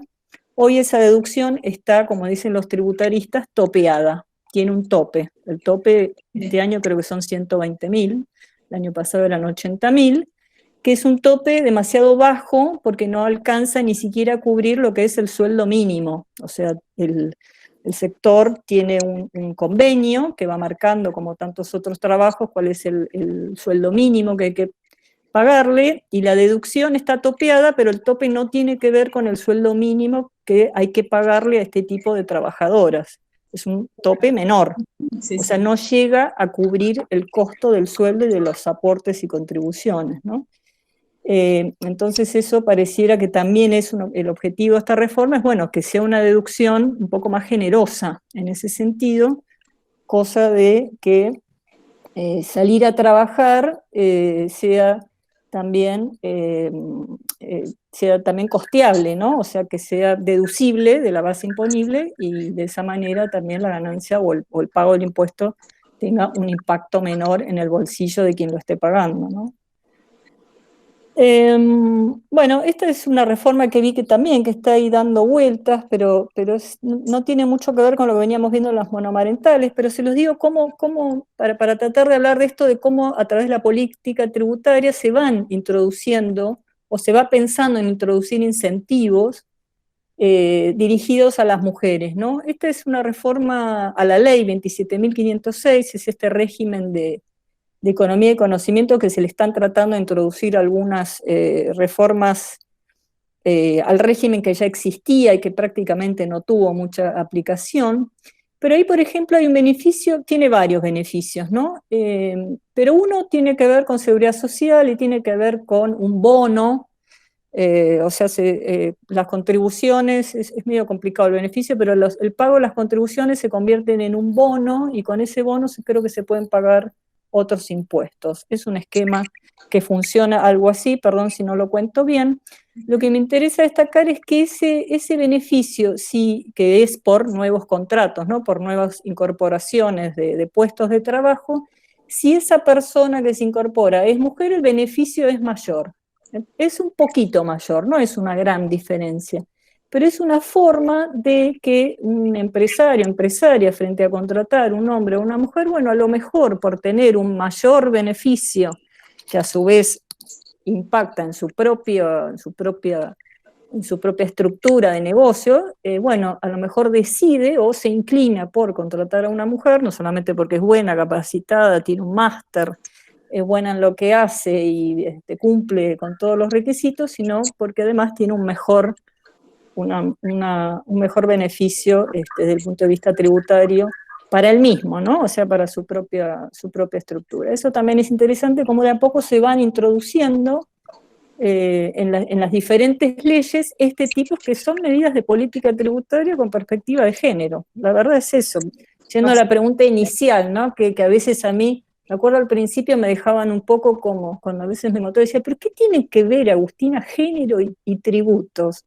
A veces me agarraban un poco descolocada, y ahora cuando las empiezo a ver en algunas leyes, y bueno, y ya hace rato que veo la conexión, ¿no? Y creo que cada vez va a ser mayor. Acá voy a sacar el PowerPoint, así les veo las caras, porque no veo nada, sino... Sí. Y dejo de hablar y los dejo a ustedes. Pero creo que cada vez se ven más esos, y cada vez se van a ver más también, esos pequeños y no tan pequeños, ¿no? Son sumamente significativos esos beneficios. Me parece a mí, ¿no? Esas medidas, no todos, con esto cierro y me callo y me comprometo a hacerlo. No todos, nosotros siempre en tributario, ustedes, y digo nosotros porque soy abogada, pero en la carrera también, no todas las normas tributarias tienen fines fiscales también, ¿no? A veces uno dice, bueno, pero ¿para qué? ¿Qué diferencia hay? Bueno, no sé, a veces tienen fines extrafiscales. No me quiero poner pesada con la carga, ¿cómo es? La carga de familia. No tiene ningún fin fiscal, no se va a recaudar ni más ni menos por cambiarlo. Tiene un enorme impacto extrafiscal eso, o sea, tiene otro sentido que no pasa por la recaudación. Pero está lleno de normas que buscan fines extrafiscales, que buscan alentar algo, desincentivar algo, no solamente buscan hacer llegar recursos, ¿no? al Estado Nacional, que hoy más que nunca es lo principal, ¿no? Sí, en relación con esto último, por ahí eso, creo que cuando leí lo del fallo de Colombia, ¿no? En relación con el impuesto a los artículos de gestión menstrual, en algún punto también no tiene un sentido ahí fiscal de igualdad, o sea, tiene otro sentido, ¿no? Más de inclusión y bueno, y de consideración también de un aspecto que muchas veces es negado, ¿no? De que menstruamos, que eso no lo podemos evitar y que es una primera necesidad para nosotras tener acceso a ese tipo de productos para poder hacer nuestras actividades diarias, ¿no? O cotidianas. Yo quería volver sobre algunos de los puntos que también habías mencionado antes, que no los quiero dejar desatendidos, brevemente en realidad. pero un poco vos mencionaste el caso de trata, ¿no? Que habías visto en el Tribunal Fiscal, y ese es un punto que sí, que quizás no es el eje de este conversatorio, ¿no? Pero de todas maneras quería un poco mencionarlo, ¿no? Porque también cuando hablamos de impuestos, también hablamos de evasión, de ilusión de impuestos, ¿no? Y algo que sí yo he ido estudiando un poco desde la Fiscalía Internacional, lo que es la planificación fiscal, eh, y lo que en su momento también había estudiado un poco, de que hay veces que hay determinadas estructuras, ¿no? Societarias en Argentina, también en el exterior, combinación de estructuras societarias que hoy se utilizan, ¿no? A los fines de a veces eludir un impuesto, evadir, un gris un poco indefinido en el que queda, ¿no? Dependiendo si han sido, eh, bueno, hasta tanto, digamos, haya un fallo en contrario, quizás en algunos casos, ¿no? Que determine que realmente se trata de evasión. Pero bueno, que esas estructuras societarias, ¿no? En un estudio, análisis que había hecho hace algunos años, observaba que también se utilizan a los fines de ocultar ciertos ilícitos, ¿no? Del lavado de dinero particularmente, y el lavado de dinero en relación con la trata, ¿no? Y que favorecen este tipo de situaciones, ¿no? Me refiero y gastos también incluso, ¿no? Transferencias, pagos que se hacen entre sociedades que son deducibles, ¿no? Que parecen ser deducibles, que permiten la evasión de un impuesto y que también en ocasiones se refieren a otros problemas más complejos, ¿no? En particular, digamos, con la trata, en relación con la trata de personas, creo que hay distintos ángulos y es un tema sobre el cual todavía es necesario profundizar y analizar mucho más, y a veces, de hecho, yo, bueno, no soy, pero no tengo, o sea, soy economista, ¿no? Y lo voy a decir esto así un poco desde el punto de vista económico, ¿no? O desde mi conocimiento, pero a veces entiendo que falla justo desde la justicia, a veces hace falta también una visión, o sea, vos decías que lo veías desde el Tribunal Fiscal, una cuestión, bueno, no es el caso de trata en sí, ¿no? Es otro aspecto que se ve, pero a veces también cuando se analiza el caso de trata, no, los casos de trata no se analizan respecto de todo el movimiento de dinero que hay detrás de ellos, y entonces nos quedamos como con la visión del crimen, de la trata, ¿sí? Con una visión un poco sesgada y limitada de la complejidad del problema, ¿no? Que puede ser nacional, pero también internacional, porque hay casos de trata. Bueno, la trata de por sí muchas veces, y en esto que mencionabas también, en la situación que no he visto el programa este que habla sobre las mulas, ¿no? Pero la trata tiene un gran componente también internacional por la movilidad de las personas que se movilizan a los fines de tener algún tipo de trabajo, engañadas en muchas oportunidades, ¿no? Pero también, y hay algunos casos, al menos investigativos, ¿no? En relación con la trata, que involucran incluso hoteles que están realizados en distintos países, o actividades, a veces pantalla o no, económicas que están localizadas en distintos países. Que luego, para hacer fluir los frutos, ¿no? de esa actividad, como decía antes, utilizan estas sociedades cáscaras donde no es posible, se hace muy difícil desentrañar quién es el último beneficiario, quién está detrás de la empresa, y se termina, digamos, viendo y atrapando, digamos, a las personas que están en primera línea, ¿no? Que no. Sí, yo pienso que ahí creo que ahí hay un primer obstáculo muy de fondo, que es que la ganancia proveniente de la trata, para nuestra ley de ganancia, es una ganancia como la ganancia que proviene de vender computadoras. Y eso para mí Yo Sí. sé que todos los técnicos y técnicas, tecnócratas, y lo digo sin ánimo de ser tecnicistas, me van a dar una explicación desde lo técnico impecable. Es más, la he leído y la tengo grabada en mi mente, que la ley no distingue y que es necesario recaudar, y hoy más que nunca me la van a dar. Pero hay algo desde la ejemplaridad, desde lo moral, desde lo ético, que no soy yo el baluarte acá para darlo, porque no quiero serlo, que no cierra. Pero creo que ahí, porque si hay algo que genera la trata son ingresos, como tantos otros delitos.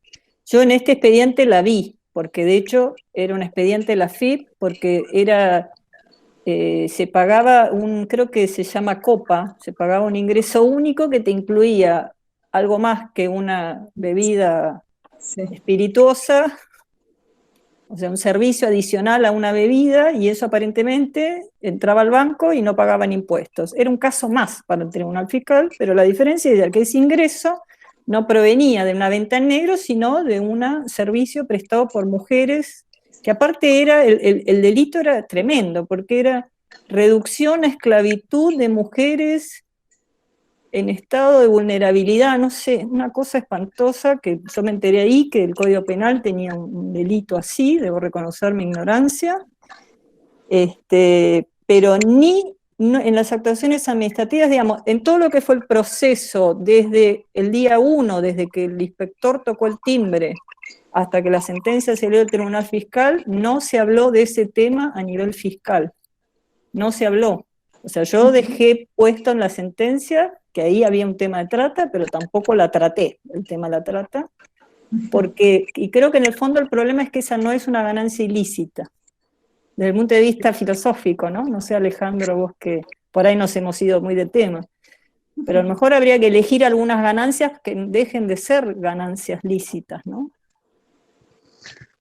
Es una vieja polémica esa, Vieja. visto desde la perspectiva del recaudador, es preferible que tributen a que se genere el paradójico efecto de dejarla al margen, digamos, ¿no? Y tratarla con una liberalidad que merecería menos que el gravamen en todo caso, ¿no? Pero ¿y cómo Entonces, compatibilizás eso con los muchos tratados internacionales que Argentina ha firmado frente a la comunidad, no te digo interna, externa, de me comprometo a perseguir este delito y la trata y los niños, o sea, hay algo que hace ruido, ¿no? De hecho, ¿no? El ¿O protocolo no? enfermo sobre Naciones Unidas. Contrabando también. Sí, exactamente, y que sí, que considera, ¿no? Que habla de la trata. Sí, sí, yo también ahí entiendo la paradoja. Es complicado, también entiendo la posición, lo que plantea Alejandro, ¿no? Porque Sí. efectivamente en algún punto, bueno, preferís que esté dentro del sistema para poder captarlo, incluso verlo, se podría decir. Porque si no te permanece más invisibilizado aún, ¿no? Pero bueno, luego también lo estás legitimando, en realidad. Claro. Es una doble paradoja que sucede, ¿no? Sí. Es un tema raro. Es un tema a explorar. Para reflexionarse. Y yo creo, bueno, yo lo traía de vuelta un poco porque, bueno, la trata nos afecta más a las mujeres que a los hombres. No quiere decir que no los afecte a los hombres, también son víctimas de trata. A los chicos. Y a los niños, exactamente. Pero ahora no recuerdo las estadísticas, pero es así como un 79% de los casos son de mujeres y niñas, ¿no? O 69, 70% de los casos a nivel internacional son de mujeres y niñas. Y a nivel internacional existen distintos, también situaciones muy diferentes entre países. Por lo tanto, en Argentina, en un país como Argentina, yo no sé si no es más alto, ¿no? Sí, sí, sí. Pero bueno, quizás que restan 10 minutos, ¿no? Para terminar esta charla. Entonces, por ahí podemos dar el tiempo, no sé qué te parece, Alejandro, para que... Sí, vale. Sí, por ahí algunas preguntas aparecieron, algo ya dijiste, pero Janina pregunta sobre la perspectiva de género en el Tribunal Fiscal, si podés profundizar un poco eso que planteaste al inicio. A ver, la perspectiva de género, a mí me parece que primero no se va como adquiriendo. A mí me pasa que un poco por esta cosa medio vocacional y un poco autodidacta y ya por formar parte, yo ya la veo, yo ya veo algunos fenómenos, no quiere decir que tenga razón, quiere decir que lo veo. Después las causas hay que resolverlas con la ley a la luz de los hechos, pero fallar con perspectiva de género es un ejercicio. No siempre en las actuaciones lo ideal sería también que la perspectiva de género también ya venga desde la FIP, ¿no? Yo creo que es lo que va a ir sucediendo, pero hay algunos fenómenos que yo veo bueno, que en algunos momentos o en algunas causas se van a convertir, ¿no? En temas que pueden dar lugar a ser fallados de esa manera. Una es esta que yo les decía, de las mujeres a cargo de empresas sin ningún tipo de capacidad económica, financiera, como a cargo de usinas de facturas apócrifas. Otro fenómeno que se ve mucho, que digamos son las cosas que a mí a veces me condicionan para tomar la decisión, ¿no? O por lo menos que están en mi cabeza, se ve mucho, pues son patrones muy culturales, ¿no? El de la mujer que es dueña, o mujer socia del fenómeno, para mí se llama mujer socia hasta el divorcio.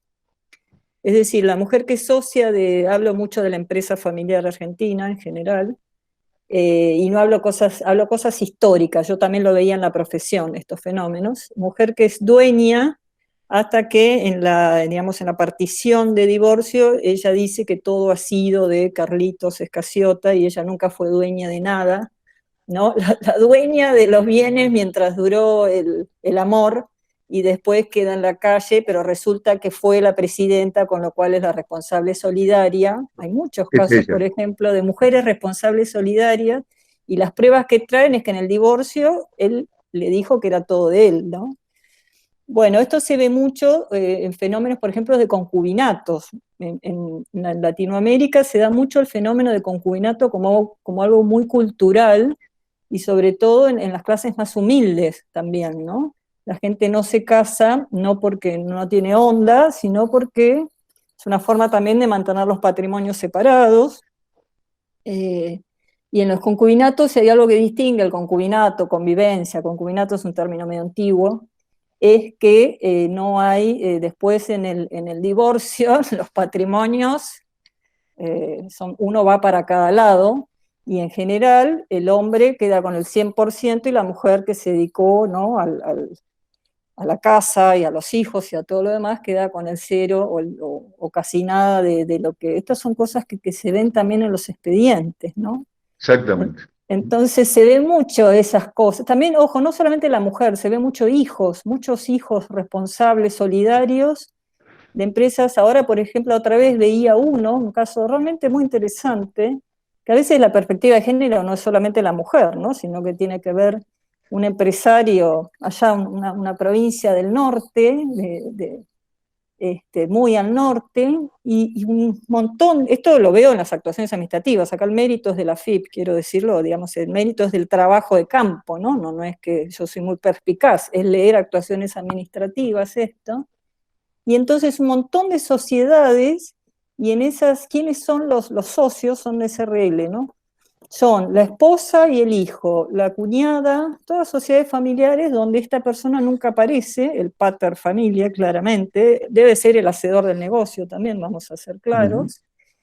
Inclusive que por ahí a mí me llamó un poco la atención, porque hay casos más extremos que otros, hijos independizados por escritura, o sea, hijos de 17 años, socios gerentes, integrando sociedades, que eso se ve mucho, ¿no? O sea, evidentemente independizados, quizás para esto inclusive, ¿no? Para poder ser socio gerente a los 17 años tiene. Y bueno, y yo también lo he visto mucho en mi profesión, ¿no? Mucho esto de, doctora, le presento a mi hijo el nuevo presidente de la sociedad XX, evasora XX, por necesidad, por deporte, por producto del país que nos tocó vivir. Cada uno después le pondrá el título que quiera, porque acá no hay un único título a por qué suceden estas cosas, no siempre en esta cosa malo y bueno, no, hay un montón de cosas en el medio, pero sobre todo hay culturas de poner al hijo, ¿no?, a cargo de sociedades que ya tienen muchas contingencias, y esposas, ¿no? No, esa también es la otra. Y bueno, y son gente que por ahí quedan con el quit bloqueado a los 30 años, cuando todavía no han ni empezado su vida laboral, ¿no? O sea, son cosas que se ven, y la mujer es muy partidaria de eso, ¿no? Yo fui a firmar porque me pidió mi marido que firme. ¿Podrían haber hecho otra cosa? Y sí, a lo mejor sí. En general las mujeres también, acá si vemos un poco este Google Meet, somos muchas mujeres, ¿no? Estamos muy capacitadas cuando renunciamos muchas veces a horas de trabajo, pero no a horas de capacitación, ¿no? Nuestro menor ingreso no es por no habernos capacitado, ¿no? Es por ahí por haber trabajado menos, o haber dejado de trabajar para cuidar a los chicos, o no me animé a aceptar la jefatura hasta tanto Felipito no cumpla los 10 años, ¿no? Todos hemos caído en esas cosas, caemos, nos levantamos. Nadie está exento de todo eso, pero no por no haber participado del Zoom o del posgrado, y hoy son Zoom, pero antes son las aulas, están llenas de mujeres. Por eso no sé si no es exigible otra actitud, no es por falta de educación, no es por falta de capacidades, sino creo que son temas culturales. Y la perspectiva de género yo creo que está ahí, en entender que no lo hizo de tonta, por ahí no firmó de tonta, ¿no? Suponemos que se jorobe, si firmó, no sé, a lo mejor hay un patrón ahí de que no pudo hacer otra cosa, Claro, de que es lo que la sociedad le mandaba hacer, ¿no? El expediente expone eso, expone la situación, el conflicto, la simetría de género, ¿no? Sí, Trabajamos algunos fallos con los sí, alumnos que tienen que sí, ver eso a la hora de derecho y prueba, la prueba sí, que dice la supuesta socia mujer, ¿no? Lo sí. que alega se ve mucho. Sí, en algunos casos se ve, muchas veces se ven las defensas, yo a veces veo las defensas, no, todo esto lo hizo mi mujer, y la mujer es Claro. una arquitecta y lo hizo gratis, ¿no? Suponiendo que el trabajo de la mujer no tiene por qué ser remunerado, bueno, un montón de cosas. Es interesantísimo, a mí me Muy parece interesante. muy interesante. No, digo porque era la pregunta que nos hacía una participante, digo, si uno lee los expedientes, ¿no?, el fallo para atrás, yo les digo a los alumnos, a veces traigo expedientes salvaguardando el secreto, Está muy bien. porque como en la Edad Media se exhumaban los cadáveres para aprender medicina, también para aprender procedimientos conviene exhumar expedientes, digamos, ¿no? Sí. Y entonces se exponen esas cosas y esos... los fallos y los expedientes enseñan mucho. Hay una pregunta para ambas y con Dale. esta cerramos, dada la hora, nos pidió especialmente Agustina, Sí. tiene otro Zoom. Otro. Si en una futura reforma podrían pensarse medidas tributarias para quienes ejercen violencia económica. Oh, estaría hermoso eso. Abrimos un seminario. Sí, a mí me encanta. El tema de violencia económica es el otro tema que a mí me gusta mucho. Yo creo que la mejor reforma para la violencia económica, pero la mejor, y debería hacerse, y no es tan imposible, se la voy a dejar a Alejandro además, porque él puede, es flexibilizar el secreto fiscal. Esta es la mejor de todas. El secreto fiscal tiene una excepción que es, ustedes saben, que es los juicios de familia.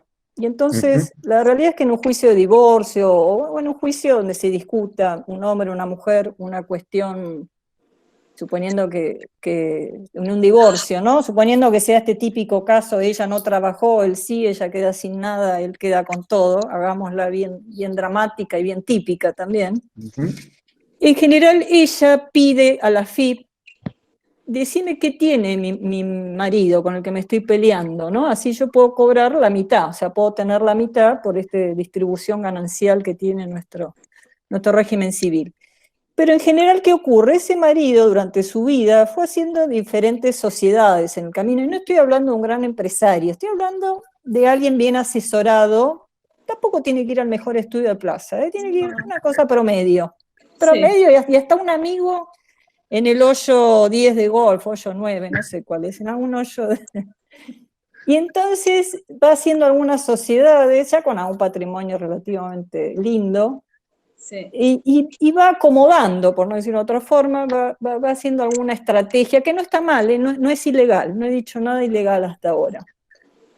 Esa estrategia, esos bienes van a parar a otros quits. Ustedes vieron que cada uno de nosotros tiene un quit, y nuestras sociedades, si un día las tenemos, tienen otros quits, empiezan de otra manera. Entonces, el secreto fiscal, cuando la juez dice, AFIP, dígame cuáles son los bienes del señor Carlitos Escaciota, que se está divorciando de la señora Mariana Menéndez, le informa, pero Mariana dice, no, pero él tiene todo nombre de sociedades. Y entonces ahí la AFIP dice, es otro quit. Lo dice con razón, lo dice con relativa razón. Podría ser un poquito más flexible, pero todo el tema secreto fiscal es un tema, entró la AFIP con toda su lógica. Entonces, si en una reforma, de alguna forma, se pudiera flexibilizar y decir, cuando en un juicio civil a la AFIP se le pregunta cuál es el patrimonio de Carlitos Escaciota, nos referimos a su patrimonio como una universalidad, donde sea que esté, si está en una sociedad, a lo mejor una sociedad pasiva, podría ser, ¿no? Sociedad solamente de bienes, podría ser. O bueno, o que informe dónde tiene sus acciones, digamos, una respuesta más comprensiva de patrimonio como una universalidad. Eso sería una enorme ayuda para la persona que está buscando salir de una situación de violencia económica, por ejemplo, por no pago de la cuota alimentaria, que es la principal forma de Te digo que le encantó tu respuesta, Patricia, y seguramente Verónica puede aportar algo más con la idea de beneficiario final, ¿no? A ver, entre las dos. Sobre eso, sí, justamente, que por ahí también, hoy por hoy, se va a empezar a tener, a partir de una resolución que salió en abril de este año, la RG 4697, mayor información sobre los beneficiarios finales, participaciones también, ¿no? Porque también hay otra cuestión, ¿no? A decir que vos podías preguntar, ¿no? Supongamos que hubieses podido preguntar sobre el patrimonio como una universalidad de un contribuyente, pero la realidad es que quizás AFIP no lo iba a saber, ¿sí? Porque no siempre lo iba a saber, porque es difícil rastrear en todos los casos en cuántas sociedades participa este sujeto, ¿no? O si es beneficiario, si puede no participar, pero en realidad está encima de 4 cáscaras, entonces quizás es invisible, ¿no? De esa manera. Entonces, a partir de esta nueva resolución de abril de este año, bueno, es un camino que se va construyendo hacia el fin de tener más información, una información más completa en relación con estos contribuyentes, ¿no? Es verdad. Y eso. Es cierto. Bien. Con las dos. Bueno, dada la hora, hay montones de comentarios en los chats, los pueden ver. La gente muy agradecida, muy contenta, les ha gustado mucho, a mí también. Entonces yo, en nombre de todos, les doy un enorme agradecimiento, un abrazo simbólico y un aplauso por todos. Y espero que pronto tengamos alguna otra actividad y poder convocarlas. Ha sido realmente un gusto. Gracias, Agustina. Gracias, Verónica. Gracias a todos los que han participado. Nos vemos la próxima. La actividad la vamos a colgar en la página acá para que puedan acceder otros también a ella. Dale, muchas gracias. Si no tienen inconveniente, lo hacemos. No, por favor. Gracias a ustedes. Nos vemos la próxima. Chau, chau. Adiós.